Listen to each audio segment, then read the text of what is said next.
이준석에 대해 거는 기대, 왜 문제인가? 이준석에 대해 기대를 거는 심리는 우파의 심각한 정신적 피로감을 드러낸다. 제발 그만 패배하자. 제발 낡은 얼굴들 그만 보자. 제발 수고보수 꼴통의 프레임에서 벗어나자. 대중들이 묻지도 따지지도 않고 무조건 혹할 사람을 내세우자. 그러려면 우리부터 묻지도 따지지도 말자. 이런 심리이다. 피곤한 거다. 이해는 한다. 하지만 정치는 말로 하는 전쟁이다. 메시지가 정치의 중심이라는 얘기다. 젊고 잘생겼다는 게 메시지인가? 토론 잘하는 게 메시지인가? 메시지가 어떤 것인지에 대해 가장 대중적 오해를 불러일으키기 쉽다는 점에서 홍정욱이나 이준석처럼 좋은 스펙의 토론 잘하는 정치인이 위험하다. 이준석은 진중권과 같은 과다. 정치인이라기보다 방송인이라고 부르는 게 맞다. 이들의 발언은 메시지가 아니라 방송에서 일회성으로 소비되는 오락용 멘트에 가깝다. 언제 어디서나 꺼내들 수 있는 어젠다는 정치 메시지가 아니다. 이준석이 내세우는 세대론이 대표적이다. 세대론은 언제 어디서나 써먹을 수 있는 소재이다. 인간사의 기본 구성 요소이기 때문이다. 하지만 정치 메시지는 그 시대, 그 사회에서 독특하고 차별성이 있는 숙제를 정확하게 구체화하고 그 해결 방향과 대안을 제시하는 것이어야 한다. 세대론을 내세운 정치는 언제나 존재했고 또 언제나 실패했다. 세대론은 선동의 소재일 뿐 항상 부작용이 더 컸다. 지금 시대에는 세대 문제가 없는가? 당연히 있다. 그것도 매우 심각한 수준이다. 하지만 세대 문제를 그냥 세대 문제라고 규정하는 것은 의사가 배가 아픈 환자의 진단명에 복통이라고 써넣는 것이나 마찬가지다. 그리고 처방에 악가진기라고 써넣는 셈이다. 복통의 원인은 소화불량일 수도 있고 위궤양일 수도 있고 위암일 수도 있다. 그걸 과학적으로 정확하게 파악해서 써넣는 것이 메시지이다. 지금 세대 문제는 대한민국 산업 현장에 더 이상의 자본 투자가 이루어지지 않는다는 점에 기인한다. 자본 투자가 이루어지지 않으니 새로운 일자리가 만들어지지 않고 기존의 일자리를 선점한 똥86과 90년대 학번들이 기득권을 지키기 위해 성벽을 높이 쌓아올린 결과이다. 그렇다면 지금 우파 지도자의 메시지는 자본 투자가 이루어지지 않는 원인을 찾아 해부하고 그 대안을 제시하는 것이어야 한다. 그 원인은 87 체제에 정치민주화에 슬쩍 끼어든 경제민주화라는 단어로 집약된다. 좀 더 큰 정부, 좀 더 크고 복잡한 규제, 민간기업과 시장 기능의 약화 등이 대표적이다. 젊은이들이 산업 현장에서 계속 죽어가는 본질적인 이유도 경제민주화이다. 자본 투자가 이루어지지 않으니 노동환경에서 거대 자본과 영세 자본의 양극화가 극심해진다. 열악한 노동환경에서 산업재해 발생은 필연이다. 87년 체제에서는 경제를 전면 자유화하여 중소기업들에게 대규모 투자가 이루어져야 했다. 그래서 소기업은 중견기업으로, 중견기업은 대기업으로 성장해야 했다. 그리고 대기업은 더욱 거대한 초대기업으로 발전해야 했다. 지금 대한민국에 일자리가 없는 게 아니다. 젊은이들이 만족할 만한 일자리가 없는 것이다. 그 일자리들은 중견기업 이상 대기업의 일자리다. 경제민주화가 그 일자리에 싹을 잘랐다. 그러니 젊은이들이 죽어라고 공무원이 되려는 것이다. 그러나 모든 젊은이들이 공무원이 될 수는 없다. 문재인이 아무리 헛소리 공약을 떠들어도 그 사실은 변할 수 없다. 그 경쟁에서 탈락한 우리 젊은이들은 지금도 매일매일 죽어간다. 이런 비극의 원천, 경제민주화를 업적이랍시고 자랑하는 김종인을 모셔오겠다는 것이 이준석의 약속이다. 오히려 김종인을 공적으로 삼아 철저히 공격하는 것이 우파의 스탠스여야 한다. 나아가 자본 투자를 가로막는 최전선에서 발악하는 민주노총과의 전면 대결을 선언해야 한다. 이게 우파가 말하는 세대론이 되어야 한다. 젊은이들의 고통을 해결하기 위해 우파의 가치관을 내세운 문제의 진단과 대안을 말할 수 있어야 한다.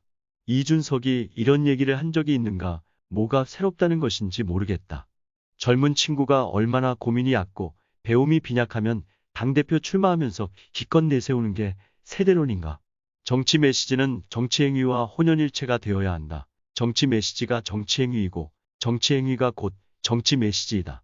아빠 찬스와 박근혜 퀴즈로 발탁되어 정당의 정체성과 무관하게 양지만 찾아다니다가 다시 누군가에 의해 내리꽂는 방식으로 당대표 출마하는 게 젊은 정치인인가?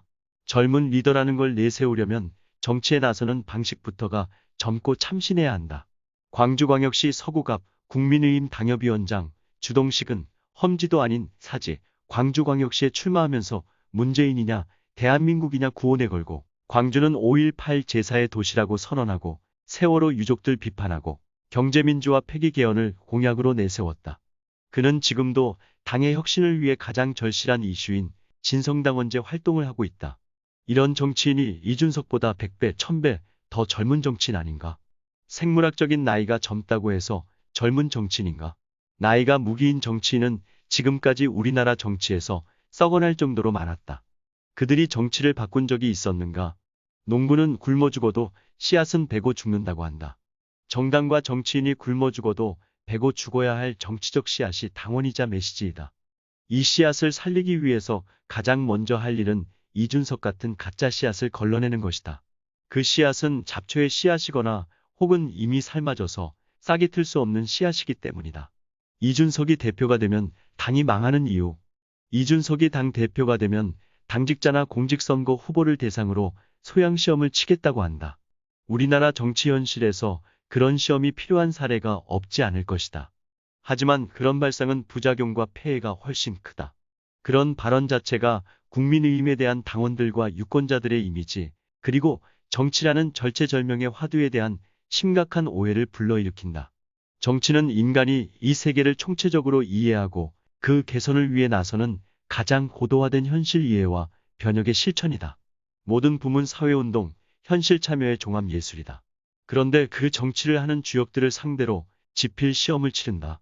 나이는 젊지만 적지 않은 시간 동안 이런저런 정치적 경험을 하고 국회의원 선거에도 3번이나 출마했고 거대 정당의 지도부에도 포진해 있었다면서 그동안 뭘 배운 것일까? 전혀 엉뚱한 사람들에게서 잘못된 교훈만 배운 것 아닐까?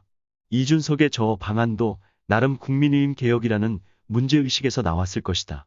하지만 국민의힘의 개혁은 얄팍한 귀동량으로 해결할 수 있는 문제가 아니다. 국민의힘의 가장 본질적인 문제는 당의 주인이 없다는 것이다. 당권파도 있고 당권을 노리는 집단도 있지만 당의 주인은 없다. 과거 군부 엘리트들이 상명하복식으로 당을 운영해오다가 시대의 변화에 밀려 당을 떠난 후 그 대안이 되는 거버넌스 시스템을 정착시키는 데 실패한 탓이다. 그래서 이 정당에서는 아무도 책임지지 않는다. 한탕주의 먹튀들만 득실될 뿐이다. 회의는 회전하지만 앞으로 나아가지 않는다. 이 정당의 절실한 과제는 당의 주인을 발견하고 그들을 조직하고 훈련하는 일이다. 그 주인이 바로 당원이다. 당비 제대로 내는 당원들에게 주인으로서의 책임과 권리를 부여해야 한다. 이 일을 해내는 것이 가장 궁극적이고 가장 시급한 국민의힘 개혁이다. 그 출발점이 당원들에게 공직선거 공천권과 주요 당직의 선발권을 주는 일이다. 하지만 이준석은 이런 이야기를 전혀 하지 않는다. 그리고 이준석을 배후에서 지원하는 하태경 의원은 당원에게 권리를 주고 당원이 당의 의사결정에 참여하는 것에 가장 적대적인 정치인이다. 심지어 대통령 후보도 당원의 참여를 배제하고 여론조사로 결정하자고 주장한다. 이들은 당원들을 불신하고 싫어한다. 당원에게 의사결정을 맡기면 당이 잘못된 방향으로 간다고 생각한다.